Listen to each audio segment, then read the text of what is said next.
Bonjour et bienvenue les quatrièmes, donc c'est une vidéo pour les quatrièmes, pas pour les sixièmes. Donc c'est la sixième séance sur les combustions et là nous allons corriger les exercices proposés dans les séances précédentes.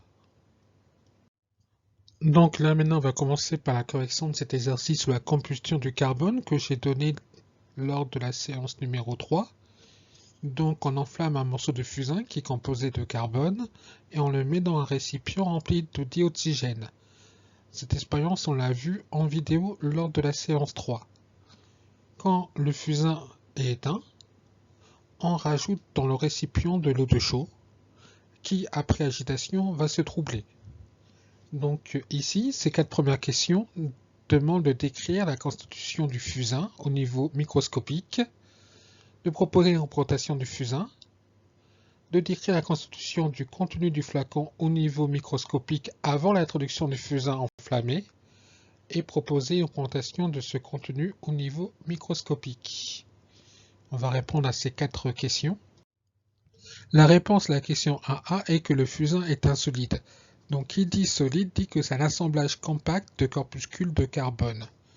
Si je veux représenter cela, je vais représenter par cet empilement que vous voyez de boules noires sur le schéma. Ici, j'ai représenté par des boules noires pour être cohérent avec la suite du cours, c'est-à-dire le prochain chapitre. Mais tant que c'est un assemblage compact, que ce soit de boules comme ici, c'est le cas, ou de triangles ou de rectangles, tout ce que vous voulez, tant que c'est un assemblage compact, c'est parfait. Réponse à la question 2A. La composition du contenu du flacon est des corpuscules de carbone et des molécules de dioxygène. Réponse à la question 2B. C'est le schéma en entier. Le dioxygène est représenté par les 2 boules rouges accolées pour être cohérent avec le chapitre suivant. Vous voyez que les boules ici se baladent dans l'air. C'est normal parce que le dioxygène, je vous le rappelle, est un gaz. Réponse à la question 3A. Que met en évidence le test effectué avec l'eau de chaux?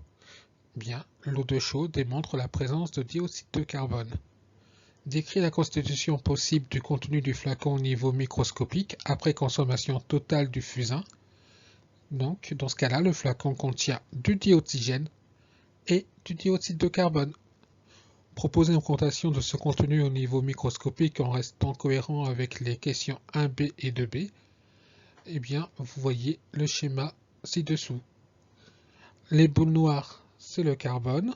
Les 2 boules rouges accolées l'une à l'autre, c'est du dioxygène. Et la boule noire entourée de 2 boules rouges, c'est le dioxyde de carbone. Toute cette représentation-là, c'est pour être cohérent avec le chapitre suivant. Mais que vous ayez présenté par des ronds, des triangles et des carrés, ces 3 structures, eh bien, ça aurait été cohérent. La combustion d'une bougie. Manon place une bougie dans un récipient contenant un peu d'eau colorée. Elle allume la mèche, puis retourne un flacon sous la bougie. Au bout de quelques minutes, la bougie s'éteint et Manon constate que le niveau de l'eau est monté dans le flacon. Quelle observation montre que du gaz a été consommé lors de la combustion de la bougie? C'est la montée du liquide dans le récipient. Quel gaz de l'air initialement contenu dans le flacon a été consommé? Ce gaz est de dioxygène parce que pour qu'une combustion ait lieu, il faut un carburant. Et le carburant le plus utilisé, c'est le dioxygène. La voiture. Tiens, à la lecture de cet exercice, on peut trouver quand même des similitudes avec ce qu'il y a à faire pour cette semaine avec Monsieur sait pas quoi faire. Lorsqu'une voiture roule, une combustion a lieu dans le moteur. Quel produit de la combustion peut être identifié grâce au sulfate de cuivre anhydre qui devient bleu? Le test au sulfate de cuivre anhydre démontre la présence d'eau, comme on peut le voir en 5e. Quel autre produit qui contribue à l'augmentation de l'effet de serre peut être identifié grâce au test à l'eau de chaux? L'eau de chaux démontre la présence de dioxyde de carbone. Proposer des solutions pour réduire la production du produit polluant de la question B. Tout simplement, utiliser des voitures électriques au lieu des voitures thermiques. Trouver le coupable. Madame Durand a été retrouvée morte à son domicile. Au cours de l'enquête, l'inspecteur Dupont a remarqué dans le salon de la victime un poêle où du bois avait brûlé et une cage contenant des perruches mortes. L'inspecteur comprit qu'il y avait affaire à un assassin, qu'il avait déjà rencontré. À quel assassin pense l'inspecteur Dupont? Simplement au monoxyde de carbone. Quelles précautions doit-on prendre pour éviter ce genre d'intoxication? Il faut bien aérer la pièce, ne pas calfeutrer tous les arrivées d'air ou toutes les évacuations d'air, bien ramoner une cheminée si on en a une, bien entretenir une chaudière, ce qui n'est pas le cas de Madame Duron, ou tout appareil à production d'énergie par combustible. Maintenant, occupons-nous du courriel pour Monsieur sait pas quoi faire.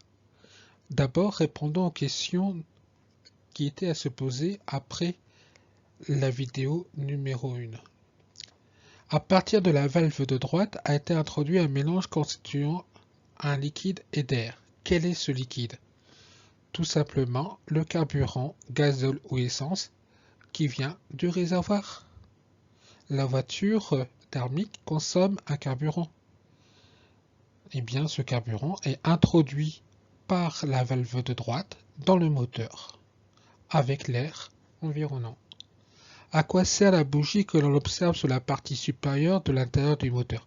Si vous regardez bien la vidéo, vous voyez qu'au niveau de la bougie, il y a une étincelle qui est produite. Et la bougie, elle sert à enflammer le mélange composé de l'air et du carburant. Se passe-t-il une transformation chimique? Si oui, laquelle?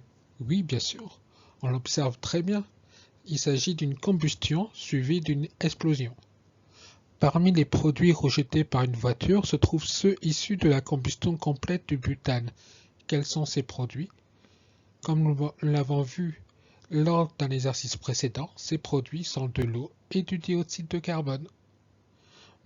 Maintenant, pour finir, rédigeons le courriel pour Monsieur sait pas quoi faire. Bonjour Monsieur sait pas quoi faire.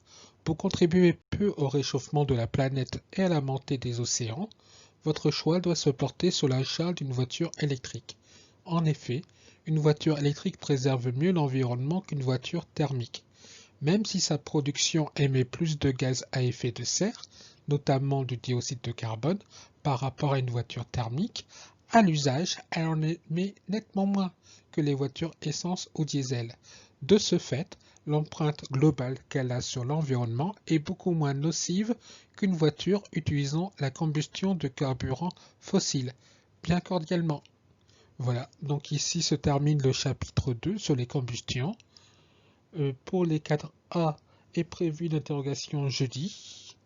Pour les 4B et les 4C, cela va être programmé très prochainement. Bon courage et à bientôt.